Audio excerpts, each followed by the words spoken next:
Have you ever had this happen to you as you're caring for your parent with dementia? You have to get ready for a doctor's appointment, or they need to use the bathroom, and so you have to get them to stand up, and this is what you get. It looks like they've forgotten how to stand up or how to do another task.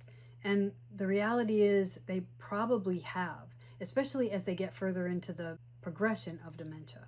As a PT, what I usually do, and what you might be doing too, is we want to show somebody how to stand up. So we might say, you got to put your hands on the arms, you got to put your feet here, you got to shift your weight forward. And if it's somebody that has some cognitive impairment, that's a lot of information that they have to process, and they probably are losing their ability to process information like that. So we can use the idea of procedural memory. Procedural memory is like learning how to ride a bike.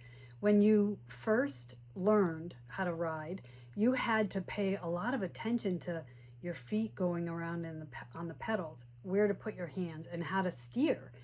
It took so much cognitive effort to be able to learn how to do that. And then within a very short period of time, you were getting on your bike and you didn't have to pay attention to any of that. That's a form of procedural memory. Or in my Uncle Billy's case, he was 101 years old, and we wanted to take him fishing at least one more time before he passed. And so we took him, and as soon as we put the fishing pole into his hand, it was automatic. It was crazy to watch.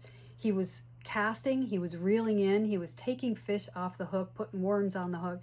It was amazing.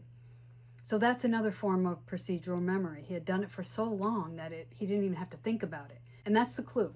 We want to be able to give a cue that will cause them to use their procedural memory. So instead of telling your loved one, put your hands on the armrest, lean forward, if you're noticing that it looks like they're forgetting how to do this, try using a simple one-sentence command, like stand up. You might notice that as soon as you do that, they automatically put their hands where they need to. They automatically put their feet where they need to. They lean forward.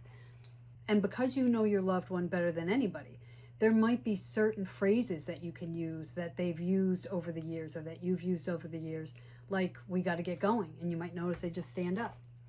Or, I want to show you something. Come over here for a minute. You might notice that they automatically do what they need to do.